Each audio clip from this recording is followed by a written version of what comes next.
Welcome to the deep dive. Today we're venturing into something pretty unusual, actually. We are. It's Phil Hines' The Pseudonomicon. Exactly. And forget, dusty old books. This is all about diving right into the Cthulhu mythos, but as a source for, actual magical Yeah, practice. and it's all through Hines' own personal explorations and experiences. What really jumps out, though, right at the start, is how Hine encourages you to get involved. Oh, definitely. It's not just reading, it's doing. Mhm. And crucially, he pushes for supporting the artists and writers doing this kind of work. Which says a lot about how he sees these ideas living, evolving. Right. But there's a big caveat, a pretty serious one. Yeah, a definite heads up. He talks about the potential for things to get, well, unsettling. Unsettling is maybe putting it mildly. Obsession, feeling like you're falling apart. Even that feeling of being taken over by something else when you're playing in this particular sandbox. It's definitely not your average,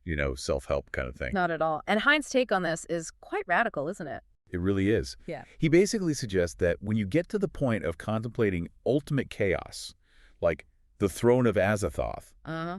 then our everyday ideas about what's sane or insane, they just don't apply anymore. They lose their meaning. Wow. Okay. That really sets a different kind of stage for exploring magic. It does. It tells you this isn't going to be comfortable territory. Right. So our mission here, it isn't just to list off spooky names from Lovecraft. No, we're trying to dig into the core concepts Hine presents about Cthulhu mythos magic. The unique angles, the focus on direct experience, getting beyond just, reciting rituals from a page. Exactly, an experiential understanding. So the first big idea Hine dives into is what he calls Cthulhu madness. And it's probably not what you might initially picture, like the classic movie version of madness. No, not raving or anything. He describes it as something much more internal, a growing awareness. An awareness of how fundamentally alien nature can be, right? Yeah, he uses this really striking image being in a forest, soaking wet with rain, and the trees suddenly feel like they're grasping at you. The mud feels like tentacles. Whoa. This deep, unsettling feeling that Cthulhu, or that kind of alienness, is right there, everywhere, just under the surface. And the key thing Hine points out is that this kind of raw, disturbing insight, it's not something you usually find written down in standard magic books. Right. He suggests it's almost this taboo thing, forgotten, maybe even feared. Especially when you compare it to the more sanitized versions of magic you sometimes see now. Yeah. Leaning heavily on pop psychology or trying to make it sound scientific. Yeah, this is different. He talks about his own path through it, starting with fear, obsession even, but eventually getting to a place where he could, as he puts it, meet the lidless eye, face that alien quality. And find power in it. And actually find a weird kind of power there, yeah. It's like that classic hero's journey into darkness, but with a very Lovecraftian flavor. It makes sense. And Hine also touches on why Lovecraftian magic has this sort of romantic appeal for some people. Right, compared to maybe more structured systems. Those can have lots of symbols, but they might feel a bit abstract, distant. Yeah, whereas the mythos stuff, it hits you on a more visceral level. It grabs you. He argues that real magic, for him anyway, is elemental. It's immediate. It connects with deep fears, deep longings. And the great old ones, in his view, they should stay mysterious, not be neatly filed away and explained. Keep that enigma intact. Exactly. Which leads to his idea about encountering a blasphemous tome, like the Necronomicon or something similar. It's not just about reading the words. No. It's meant to be this deeply personal, transformative event, a fundamental shift in how you see things. A core gnosis, he calls it. An insight that actually makes you do something. Just like in the stories, right, where finding the forbidden book changes everything. He even shares some really vivid anecdotes, seeing what he felt was raw magical power. Like the witch priestess. Yeah, with unsettling eyes, he says. And this overwhelming sense of presence from something called Pasupati. It drives home that point. Real magic is wild, untamed.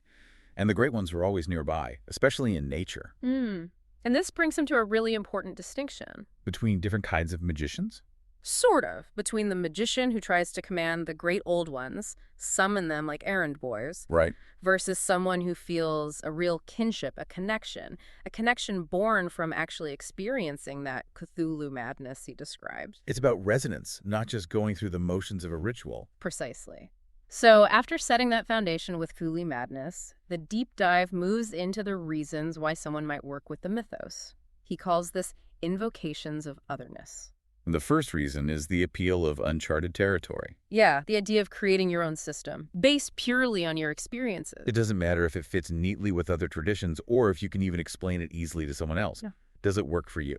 That's the question. Then there's what he calls romantic glamour. Ah, yes, the thrill of dealing with these huge, potentially dangerous forces. Even if your attempts are a bit clumsy, he uses this analogy of horror movie magic. Tentacles and dramatic chanting. Yeah. Yeah.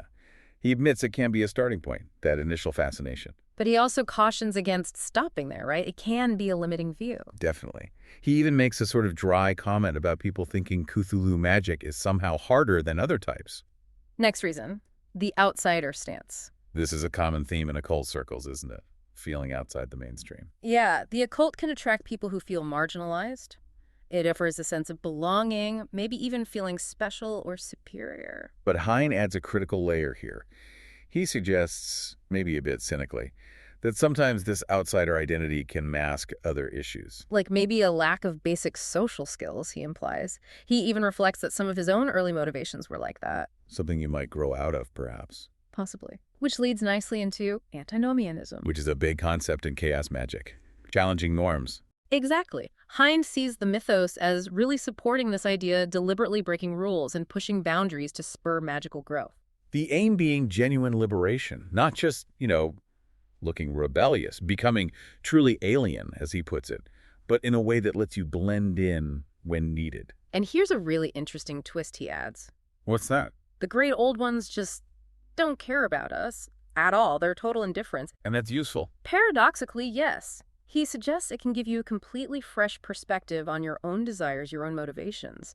But he warns against misinterpreting that cosmic apathy. Don't mistake it for permission to be awful, basically. Right. Then he brings in transfiguration, changing on a deep level. Like resonating with the deep ones or the ghouls, those mythos archetypes. It's not just putting on a mask. It's about a fundamental shift in perspective, becoming more self-sufficient, less bothered by human judgments. Connecting to Austin Osman Spare's ideas about self-love, too.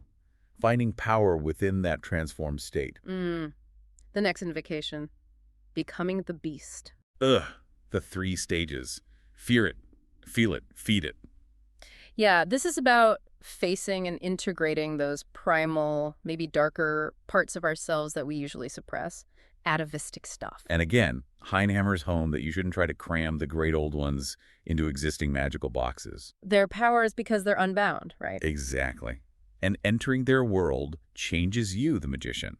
It's not about controlling them. Which flows perfectly into Earth rights, the connection to nature. Yeah, he quotes Lovecraft's descriptions, wind, earth, feeling the old one's presence in the landscape. And he contrasts this with how Western magic often feels very indoors, very controlled. And how science sometimes tries to oversimplify nature's chaos.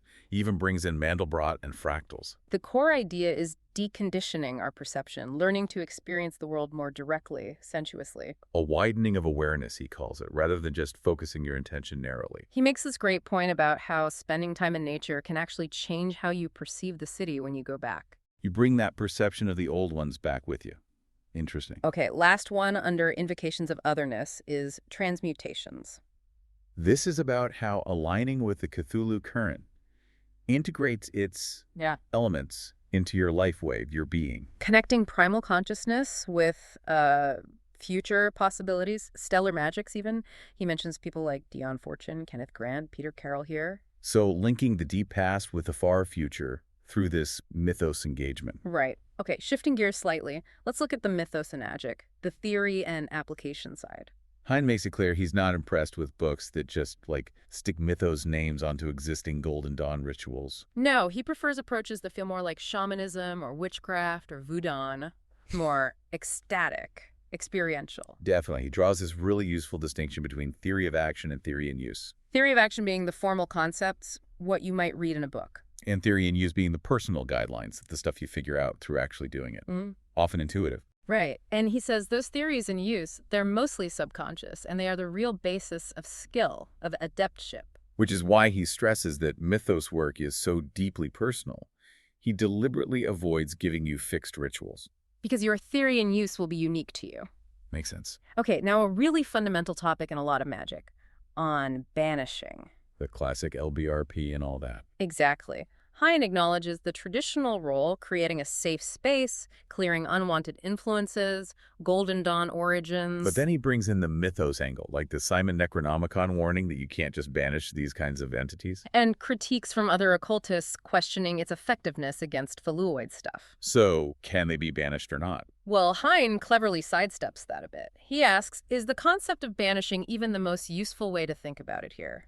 Shifting the focus. Yeah. He suggests banishing is maybe context-dependent, and he prefers distinguishing between opening a working and closing it. Different functions. Right. For opening, maybe just changing the lighting or using sound, simple things. And for closing. He mentions subtle things, like silent movement, references Robert Anton Wilson's chaos ritual.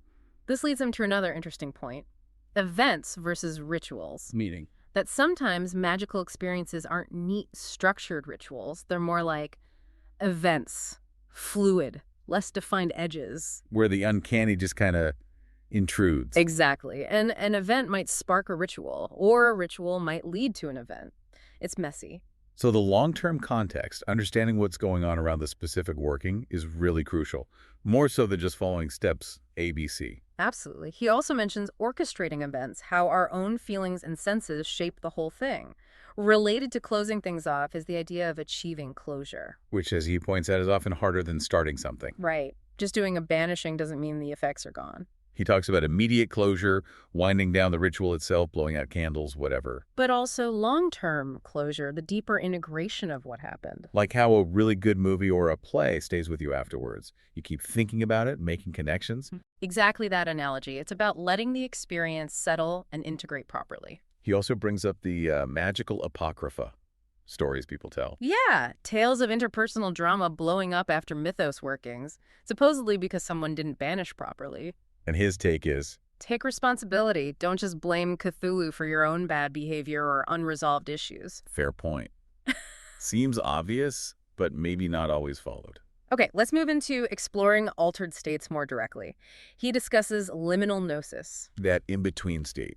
Like just before sleep or just after waking? Precisely. A passive receptive state where thoughts and images just kind of arise. Good for dreaming, scrying, astral stuff. How do you get there? Simple things sometimes. Relaxing after intense exercise. Or vividly imagining mythos places like Kadath in the Cold Waste. And he mentions that two-way street thing from the stories. Oh, yeah. We can go into these realms, but sometimes things can come out. Especially with mirrors. He even references historical accounts like from John Dee or Crowley, reporting similar stuff. Creepy. Which leads nicely into methods of dream control.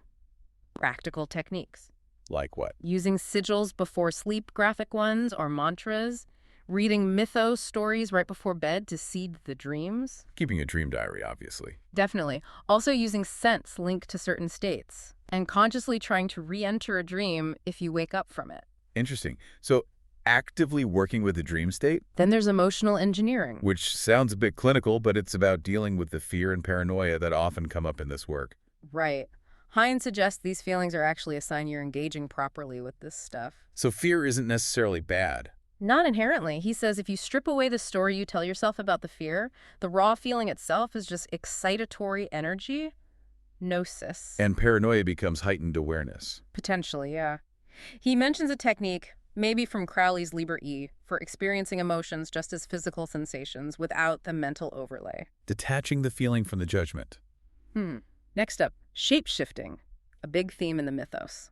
Humans turning into deep ones or ghouls, that kind of thing. Hein sees this as useful for astral work and for that becoming the beast process we mentioned. And the techniques? Could be meditative visualization using memory of physical sensations or, more intensely, using excitatory trance states.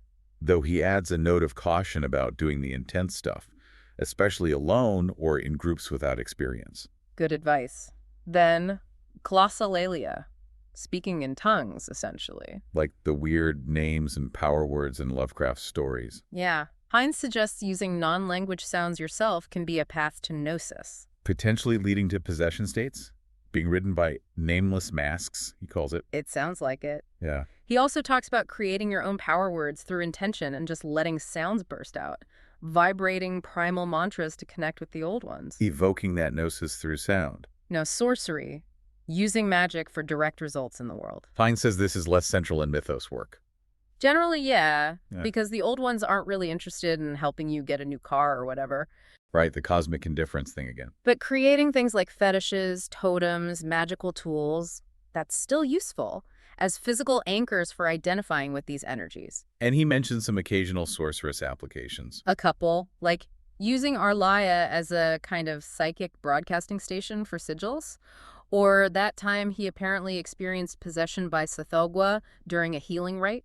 We'll maybe touch on that later. Okay, that leads to obsessive fetishes. Not quite what it might sound like. It's about how objects can become deeply linked to mythos awareness. So a fetish here is just any object connected to a specific state of consciousness. Exactly. He gives an example. A crystal pendulum becoming tied to a feeling of fear associated with windows. Everyday things can get charged up in these states. And he mentions weird moments of insight triggered by random events. Yeah, like seeing a flock of starlings or traffic patterns or a gate swinging suddenly giving you this oracular flash. Bizarre. Definitely bizarre. Okay, how about frenzy? Lovecraft described those wild rites, didn't he? Drumming and chanting. Hine picks up on that. The power of physical gnosis, drumming, dancing, chanting, breaking taboos. Activities that dissolve boundaries allow communion. Right. He notes that Western magic doesn't often have spaces for that kind of total abandonment, especially in groups. Free areas, he calls them.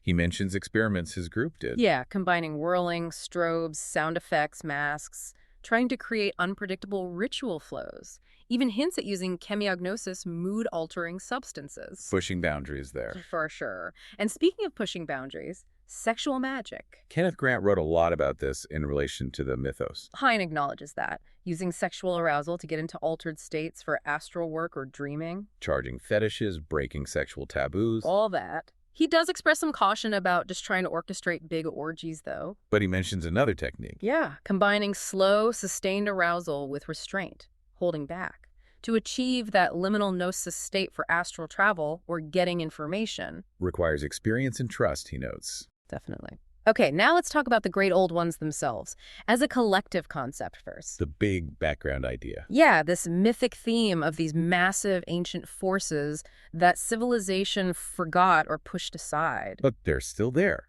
at the edges. Yeah. In wild nature. He really stresses their chaotic nature, like nature itself resisting easy explanation, definitely not human-like, existing outside linear time. And he uses that fractal analogy again. Yes, the great old ones collectively are like this seething, changing fractal surface. And the individual entities we name Cthulhu, Yog-Sothoth, are like patterns that emerge from the interactions within that chaos.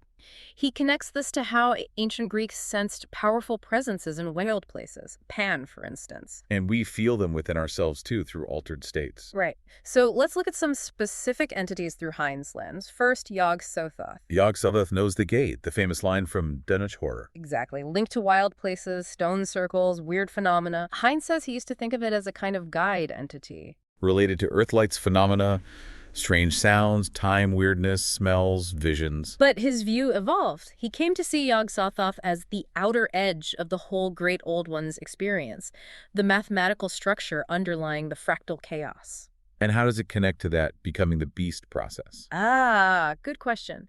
Fearing the beast is like defending your boundaries against this awareness. Fear as gnosis leads to altered states. Feeling the beast is recognizing the bodily sensations and mental images within that old one's realm. And feed the beast. That's being eaten by the experience. Full immersion. The feast of Yog-Sothoth. Giving yourself over to it. He draws parallels to figures like Babylon or Kali, even Taranzan. Yeah. Losing the fear of otherness leads to self-love, a kind of supersensuality, he says. Interesting. Okay, next, Azathoth. The big one. Monstrous nuclear chaos. The blind idiot god at the center. The mindless source of everything chaotic. Pretty much.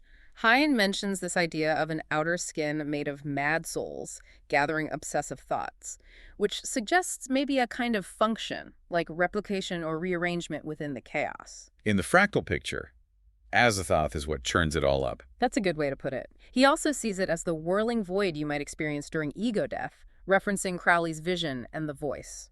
So confronting Azathoth involves a real risk of losing your constructed self. The madness isn't just metaphorical. Definitely not. He links it to gematria, the number 0 representing both nothing and everything, the senses turned inward, blindness. The initiatory challenge is not to get bound to it like those mad souls. Right. It's an experience to be plunged into, not really a distinct being to talk to. Got it. How about Nyarlathotep, the crawling chaos? Ah, the tricky one.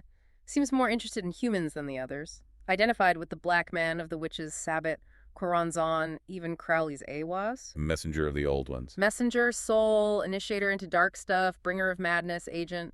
Wears many hats. Hein found traditional invocation didn't work well. Said it was misleading, cunning. Better to contact through dreams, the astral Sabbat, or maybe as a guardian figure at gateways. Its malevolence is really a reflection of our own limited consciousness. That's Hein's take. It threatens the rigid ego with duality, with chaos breaking through our neat linear thinking. Its monstrous forms represent our own obsessions. So encountering Nyarlathotep is about becoming aware of your own self-imposed limits, your achievable reality. Yeah, but there's a second aspect too, the completed adept. Who becomes a gateway to the old ones. Linked to Carroll's idea of octarine gnosis, antinomianism, deviousness, finding nothing unnatural. Right. The magician's evolved self becomes an avatar of Nyarlathotep, but only after serious deconstruction. Just identifying isn't enough. You have to empty yourself for the genius to manifest. Exactly. Now the big guy himself, Great Cthulhu, High priest, cousin to the others, dreaming in Arlai. waiting for the stars to be right. His stirring causes those telepathic ripples, nightmares, visions, inspiring artists. That iconic form, huge octopoid head, wings. Revelation through dreams is key here. Hein points out Lovecraft himself got inspiration from dreams. Cthulhu as Lord of Dreams. Entombed under the sea. Hein sees Arlo and Cthulhu as representing what? Buried parts of ourselves, chaotic perceptions, desires hidden deep in the subconscious. We are the dreams, and we shall wake them, he says. So Cthulhu is like a submerged connection point to the old one's gnosis, an initiatory state under the ocean linked to Pan. That's the idea. Hearing the call pulls you away from consensus reality towards this initiation. The deep ocean as chaos, the underworld. Our lives sinking like a fall. He compares the imagery to older demonized gods too. Set, Medusa. Yeah. And it's an access point to beast consciousness, what Spare called atavistic resurgence. Arlai itself with its weird geometry. He links that to experiences in the tunnels of set work, connecting the dark earth and the stars. Okay, one more entity often mentioned. Shub-Niggurath. The black goat of the woods with 1,000 young, but never directly encountered in the stories. Right. Hein suggests thinking of it as a primal form of Pan. The raw terror and fecundity of wild places, deep forests, mountains. A genius loci of wildness. A spirit of place emerging from fleeting feelings when you're alone out there at night. Exactly. These spirits can have many forms, many names. The magician's job is just to seek rapport with that wild energy. Makes sense. Now let's talk more about those transfigurations, human to non-human. That recurring mythos-themed deep ones, ghouls. Often linked to some dark ancestry or hidden affinity, drawing someone towards monsters. Hein sees it as almost a consequence of getting close to the old one's realm, mirroring worldwide myths about transformation linked to breaking taboos. Like Mahan turned into a wolf. In Old One's magic, it connects to initiating in wild spaces, breaking down the ego, acknowledging animal desires. Practically, how does this play out? Could be shapeshifting on the astral, like we mentioned, or intense initiatory rituals. He compares one to a Tibetan feast of the demons, psychic dismemberment and rebirth. And the ghouls feast. That sounds intense. Oh, it does. It's described as a solitary rite, maybe in a wilderness at night, offering your body metaphorically to ghouls, maybe using animal remains. No usual magical protections. Allowing yourself to be consumed ego-wise. Exactly. Marked by deliberate debasement, mud, filth, maybe simulated necrophilia, facing deep taboos, sometimes intensified by psychoactive substances, relinquishing all control. Wow. That definitely brings up the topic of getting the fear. Yeah, Hein says initiation always brings fear, especially with the unknown. It threatens your comfortable self-image, your investments in life, relationships, career. Your usual ways of coping just don't work anymore. Right. You have to adapt, not just freeze up. He sees fear itself as bodily gnosis, energy that reinforces resistance. But it can be reconfigured, turned into fuel for change. That's the goal. which leads to relax into fear. An ancient idea, he says, like tantric receptive wonder. Yeah, and he brings back Pan as that archetype of sudden terror that disrupts everything, but can also bring creative madness, inspiration. So relaxing into the fear instead of fighting it allows you to change, become vulnerable to the unexpected. Precisely. These crossroads moments create mental chaos Pan's influence. The key is to shift focus to body sensations. Still the mind, let go of the past, quiet the internal noise. Transform fear into wonder, see new possibilities, be loose, relaxed. He makes a good point, too. Just acting out myths isn't the same as a real trial. Recognizing a genuine crisis is more useful than trying to force one. But when you are at a crossroads, maximize the potential for change. Right. The success of something like that Ghoul's Feast depends entirely on your inner state, the fear and desire creating the reaction. Heightening it with taboos helps sever old beliefs. The ghoul becomes a symbol of the magician who no longer fears experience, just seeks gnosis without attachment. Which ties into purposive disintegration. Deliberately messing with your own head, basically. Kind of. Engaging with altered states that feel like, as Hein puts it, borderline mania. Exploring that edge. The mythos theme of losing your sanity. The one-way trip. Yeah, the struggle with fear, resisting the change, then the difficulty of coming back to normal reality. He talks about learning to recognize the signs. Weird sensations, perceptions shifting, identity feeling fluid. At first you might think it's psychic attack or something. Later you see it as change coming.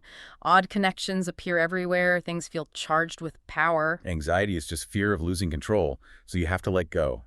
That's the advice. Feel the body sensations. He even suggests things like fasting, changing diet, sleep deprivation, solitude to help break down linear thinking. Wow. And concepts like megalomania or even sanity itself, they become illusions. Just fictions, like consensus reality.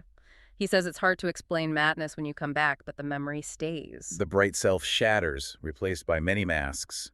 The Night of Pan. Lovecraft pulled back from that abyss, but Hein suggests eventually you can't retreat. Dump the concept of madness, open to the raw sensation. He mentions initiatory sickness, similarities between shamanic journeys and schizophrenia. Right, citing R.D. Lang, the difference is the magician must find equilibrium to be effective. Court madness, but integrate what remains. He argues you have to know disintegration intimately, like magic or sex, to see its benefits. It's a taboo worth exploring. Pointless to approach this stuff without risking derangement. That's his stance. Cross the line until the state's a blur. Let the mad thoughts work for you. The old ones don't care about human ideas of sanity anyway. Okay, deep breath. Let's move to the Nightlands. Dreaming and astral vision. A common way to connect with the old one's gnosis. Yeah, Hein talks about Lovecraft's dreamland, influenced by Lord Dunsany, a place accessible to seekers, with links to our world and its own mysteries like Lang or Kadath. Evokes nostalgia, but also a fear of the edges of consciousness. A shared dreamscape. Within that, there's the idea of the astral Sabbath. The archetypal witch's meeting place. Access via dreams or that liminal gnosis state. Right, often presided over by Nyarlathotep as the Man in Black. Hein says dreaming you attended is a good sign for Mythos explorers. Filled with weird entities, elementals, animal forms, succubi. Usually located in wild spots associated with the old ones. Caves, forests. You can visit astrally, interact with the non-human attendees, though he warns against getting distracted. Kabbalistically, he links it to Malkuth fascination, potential deception. His advice for working with it: keep notes, look for patterns, consistency. It can be a launch pad for exploring the wider Mythos dreamlands. The border between waking and dream gets fuzzy. Then there are astral books. Relating to the power of books like the Necronomicon and the Mythos, they're almost mythical status. And the occult idea of finding books in dreams. Yeah. Like Crowley claiming he found books on the astral plane. Yeah. The book as a storehouse of knowledge. He even muses about future interactive versions. Recalls a dream of an astral library with living books. How does this relate to channeling or automatic writing? He connects earthing this astral information to those practices, but notes the retrieved truths often just reflect the medium's own beliefs. Vanity press, he calls it. Initial communications might be novel, then degenerate. Often, yeah. Retrieving info from an astral Necronomicon is like communicating with knowledge at the edge of your personal universe, forming new insights in altered states. Or maybe contacting your holy guardian angel. The info gets filtered through your own beliefs. Makes sense. Does traditional magical evocation still have a place? Hein thinks so. Still useful for exploring Mythos powers. using sigils, dreamscaping to build that astral beachhead, weaving your personal psychocosm. He stresses the link between dreams and emotional arousal again, those vivid, borderline states. With practice, you can explore both the mythos realms and your own personal dream territory. Okay, let's talk about physical places. Dark zones, landscapes as gateways, where the old ones manifest, often wild, lonely places tied to folklore. Exactly. Strange lights, sounds, stone circles, ruins, but also other gateways, tunnels, wells, dreams, trance, madness itself. Places where the worlds are thin, often needing protection in folklore. Hine brings up Lovecraft's theme, the gap between the sophisticated city dweller and the debased, terrifying myths of rural folk. It's an old pattern. Greeks and Pan in wild places. The old ones are alien to civilization, so power spots should feel wild, brooding. Not necessarily remote, though could be tunnels, abandoned stations. He mentions John Keel's idea about mythic content sticking to locations, like murders enhancing a place's power. Yeah. The whole gestalt of a site, animals, seasons, human thoughts, creates the genius loci, the spirit of place. You can feel its aura. So how should you approach these places? Sense widely, listen quietly, watch everything, visit at different times, maybe stay overnight, treat it with respect like a powerful animal. And don't try to raise power there. Big mistake, Hine says. You can't control it, you're part of it. Finding a gateway is about getting into a receptive state to perceive the old ones who are always present anyway. Like the country folk knew, they lurk at the edges, entering fully sometimes, or in minds open to chaos. What about other kinds of gateways? Pictures can work, evoking specific states. And that feeling of cosmic nostalgia Lovecraft wrote about, that intense longing for something unknown. Yeah. If you sustain that feeling without focusing it, Hine says it can become this global sensation of moving in shadows, turning away from linear thought towards the old one's chaos. Wow. Okay, and finally, he includes some practical examples and appendices. Just briefly mentioned, a Cthulhu path working using sigils, leveraging Cthulhu as Lord of Dreams and his telepathic reach. It involves visualizing a dark beach, transforming, descending to Arlaia, placing the sigil, and returning. And the old toad under a mountain. The healing rite. Yeah, a fascinating account of using Tsathoggua.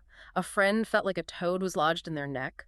Hine invoked Tsathoggua as a bigger toad to sort of engulf it. How did the rite go? Sleep and food deprivation, dancing, circle, body paint, knots, invoking Tsathoggua by physically becoming a lumbering toad. He describes a split awareness being the toad, but also observing it engulf the sickness toad and his friend. Resulted in nausea for him, confirming the link.